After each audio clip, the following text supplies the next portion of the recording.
Max Verstappen and Lewis Hamilton get called out for calling Monaco a boring race. Liam might have to wait a bit longer to get the RB seat, and Carlos Sainz's next move is all but confirmed. Do consider subscribing to the channel for daily F1 news. Now let's get straight into the latest F1 news. Martin Brundle has highlighted the irony in Lewis Hamilton and Max Verstappen's complaints about the Monaco Grand Prix. According to Brundle, during their dominant periods when they were winning races and championships without much competition, they didn't seem to care about the excitement of Formula One. Verstappen, the reigning three-time world champion, even went as far as calling the race boring and jokingly wished he had brought a pillow. Hamilton, on the other hand, thought the race was uneventful and believed it would have put spectators to sleep. It's worth noting that both Hamilton and Verstappen have had long stretches of dominance in Formula One. Hamilton secured 6 world championships in 7 years since the introduction of the V6 hybrid era in 2014, solidifying his position as the most accomplished driver in history. Verstappen, on the other hand, has won 49 out of the last 74 races since his first title-winning season in 2021. Brundle finds it ironic that these drivers, who were once unparalleled, now criticize the race for being lackluster. In his post-race column for Sky Sports, Brundle suggests that the lack of excitement can be attributed, in part, to the first-lap red flag caused by Sergio Perez's frightening accident involving the Haas cars of Kevin Magnussen and Nico Hülkenberg. Due to Formula One regulations, which allow tire changes during red flag conditions, most drivers opted not to pit during the remainder of the race. Brundle describes this early red flag as the worst-case scenario for a full Monaco Grand Prix. He believes that only rain, safety cars, and red flags can spice up the action at the prestigious street circuit. According to him, the ideal scenario would involve one or more of these elements. Unfortunately, the race ended up being uneventful due to the first lap incident and teams' ability to complete the entire race without pitting, thus avoiding the excitement of different tire strategies. This situation led to Ferrari, with Charles Leclerc leading the race and Carlos Sainz in third place, controlling their pace based on George Russell in fifth place. They didn't want to give Lando Norris and the fourth-place McLaren an opportunity to pit at an advantageous time. In summary, despite Hamilton and Verstappen's criticisms, Brundle finds it ironic that they now complain about a lackluster race when they showed little concern for the spectacle during their dominant periods. The lack of action at the Monaco Grand Prix can be partly attributed to the first-lap red flag and the team's ability to complete the entire race without making pit stops. Brundle emphasizes that rain, safety cars, and red flags are usually essential ingredients for an exciting race in Monaco. FIA President Mohammed Ben Sulayem has suggested that Andretti Cadillac should consider purchasing an existing team if they want to enter Formula One. This comes as a surprising change from his previous position. Ben Sulayem was actively advocating for the expansion of the F1 grid and had initiated the expressions of interest process in 2023 to invite proposals for new teams. However, his current belief is that the quality of the sport matters more than the number of teams. Andretti had collaborated with Cadillac, a General Motors brand, in an attempt to meet the FIA's requirements for a Formula One entry. Unfortunately, their entry was rejected in January during negotiations with the Formula One management. A number of team principals have expressed their opposition to expanding the grid. Christian Horner, the team principal of Red Bull, suggested during the Monaco weekend that Andretti's best option for joining F1 would be to acquire an existing team. According to the existing Concord Agreement, which governs the relationship between teams, the FIA, and FOM, the grid can accommodate up to 12 teams. New teams are required to pay a $200 million entry fee to join. However, discussions are currently underway regarding the next Concord Agreement, and reports indicate that the fee could potentially triple due to Formula One's remarkable success. While the FIA president previously supported grid expansion, stating that the conditions are right for it, he now advises Andretti Cadillac to purchase an existing team due to the struggles faced by some teams on the grid. Ben Sulayem shared his thoughts on the matter, mentioning that FOM and Liberty Media would likely be interested in seeing other teams join, particularly those backed by original equipment manufacturers, OEMs. He recommends that Andretti consider buying an established team rather than attempting to become the 11th team on the grid.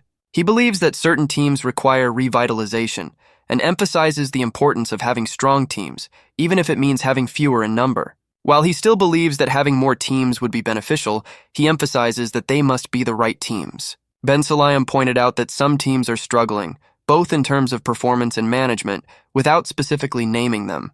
He stresses the significance of having the right team and not missing out on an opportunity, particularly when a company like GM with a power unit, PU, is showing interest in Formula One.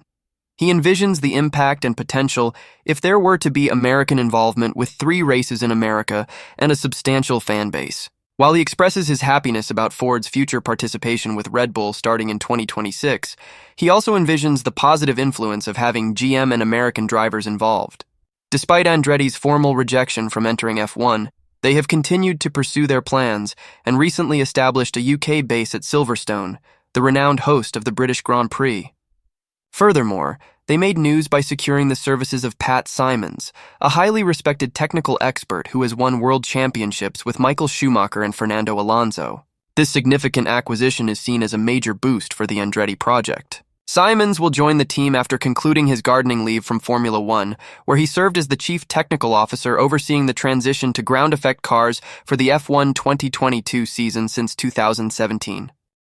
Red Bull's reserve driver, Liam Lawson, will need to practice patience when it comes to his potential future in Formula One. The team's principal, Peter Beyer, has acknowledged that they are currently focused on improving the performance of their current drivers, Yuki Tsunoda and Daniel Ricciardo.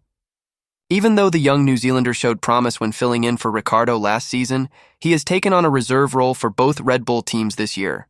His hope is to secure a full-time racing seat on the F1 grid for the 2025 season. Lawson finds himself in a challenging situation, as there are several other talented drivers within the Red Bull Junior program who are eager to make their mark. Ayumu Iwasa in Super Formula, as well as Isaac Hadjar and Pepe Marti in Formula 2, are all competing for attention and aiming to enter Formula One as early as next year. Although Lawson seemed like a strong contender for a seat next season, team principal Beyer explains that Red Bull currently finds themselves in a fortunate position. They have 2 successful drivers and a strong foundation of talented drivers developing through the junior categories. Beyer also mentioned that a decision regarding Red Bull's F1 lineup for 2025 is unlikely to be made before the summer break. In the meantime, Lawson continues to fulfill his reserve duties for both Red Bull teams this season. Beyer emphasized Lawson's value to the team and highlighted his contributions in the simulator. Christian Horner, Red Bull's team principal, echoed Beyer's sentiments and stated that they are not in a rush to make decisions about Lawson's future or the other young drivers in their program. Horner emphasized the ample time remaining in the season, and he expressed satisfaction with the performance of the talented youngsters in Formula 2 and Formula 3. Overall, Red Bull aims to carefully assess and consider their options before finalizing their lineup decisions, acknowledging the depth of talent emerging from their junior program. After a difficult start to the F1 2024 season, Daniel Ricciardo has shared how his previous rough stint at McLaren actually helped him recover. He admitted being concerned that the Red Bull Racing RB team might panic after a challenging few races.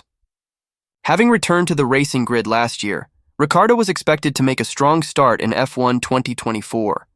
With a full preseason under his belt and the possibility of returning to Red Bull Racing, there was anticipation surrounding his performance. However, the 34-year-old faced struggles alongside his teammate Yuki Tsunoda during the initial races in Bahrain, Saudi Arabia, Australia, and Japan. In the latter, he retired due to a collision with Alex Albon's Williams on the first lap. Reports arose after the Suzuka race suggesting Ricciardo's seat was at risk. However, reliable sources indicate that a mid-season swap with Liam Lawson, Red Bull's talented reserve driver, was not genuinely considered at that stage. Since receiving a different chassis before the Chinese Grand Prix last month, Ricciardo's fortunes have improved. He secured a 4th-place finish in the Miami sprint race. Nevertheless, he is yet to earn a single point in an actual Grand Prix race in F1 2024, heading into the upcoming Canadian Grand Prix, which marks the 9th round of the season. People have drawn parallels between Ricciardo's early season struggles and his time at McLaren. During 2 challenging seasons there, he was outperformed by Lando Norris before being dropped at the conclusion of F1 2022. When asked if his prior difficulties helped him cope with his inconsistent form at the start of F1 2024, Ricciardo explained in an interview with Speed City Broadcasting, "Definitely." He further stated, Because I've been through that. Looking back at my time with McLaren, I gained valuable insights. That's why having some time off last year was crucial. I reminded myself, if I get back into F1, if I secure a seat again, I must remember these experiences and avoid falling into the same traps. He continued, expressing his concerns about the first few races this year. I felt confident and completely fine. I wasn't doubting myself. Although I was sometimes confused as to why we lacked pace, I didn't think, oh wow, have I lost it? Is my time up? My worry was that the team might start panicking, so I consistently reassured them, guys, trust me. We're in a good place. Let's stay focused, not overreact, and avoid being influenced by excessive feedback. We're fine, it'll make sense soon. Ricciardo emphasized how his previous experiences played a role in dealing with the situation, saying, undoubtedly, my previous encounters helped in this regard. You can't control the narrative everywhere, but it was vital for me and my engineer to stay united and disregard certain irrelevant factors. In an exclusive interview with PlanetF1.com at the recent Emilia-Romagna Grand Prix, Ricciardo affirmed he is absolutely prepared to rejoin Red Bull's main team if called upon for F1 2025. He clings to his performance during a July 2023 tire test at Silverstone as evidence of his ability to compete at the front. His quickest lap, just behind Max Verstappen's, would have secured him second place on the British Grand Prix grid. Ricciardo remarked optimistically, I don't believe it has slipped away. Obviously, I can't predict what will happen. I need to replicate what I did in Miami and perform consistently, but the greatest confidence boost came last year when I hopped into the car after months of inactivity and delivered that lap. That was everything I needed. He added, seeing the smiles on the faces of the team, particularly Christian Horner, the Red Bull team principal, and experiencing that what-if moment reassured me that I could still achieve what we all believed I was capable of. There are no guarantees, but I would love to be back there one day. I'll keep striving for it. Stephen Jones, a Channel 4 commentator, suggests that Carlos Sainz has strongly hinted at his commitment to the Williams team, emphasizing a long-term development approach from the ground up. Despite being linked to Red Bull, Mercedes, and Audi, it appears that Williams has emerged as the likely team to secure Sainz as their driver for the 2025 F1 Championship. Sainz was informed by Ferrari, even before the start of this season, that 2024 would be his final year with the team, as they had signed Lewis Hamilton to replace him. Back in February, Sainz had various options for the 2025 F1 Championship.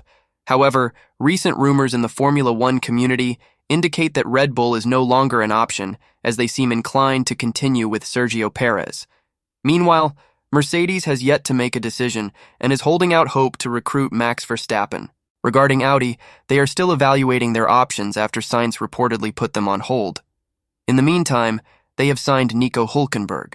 Initially, it seemed like there was a battle between Mercedes and Audi to secure Sainz's signature. However, Sainz paused talks with Audi and redirected his attention to Mercedes. However, leading up to the Monaco Grand Prix, Williams has emerged as the frontrunner to secure his services. Williams already has Alex Albon on board for 2025, but they are apparently eager to make a significant signing to demonstrate their seriousness in the world of motor racing. Neither Williams nor Sainz has confirmed or denied the reports, but Sainz's comments about a long-term project and team building from the bottom strongly suggest his commitment. Sainz expressed his priority of staying in F1 and finding a project where he feels valued, listened to, and committed for the medium to long term, which would be beneficial for his career. He believes that constantly changing teams after short periods is not the right approach in Formula One. Successful teams have typically been built gradually and jointly, which resonates with Sainz, who wants to be in an environment where he feels appreciated and comfortable. Presenter Stephen Jones interpreted Sainz's statement as confirmation that he will be joining Williams, describing the situation as locked in. Thanks for watching the video, everyone. See you in the next one.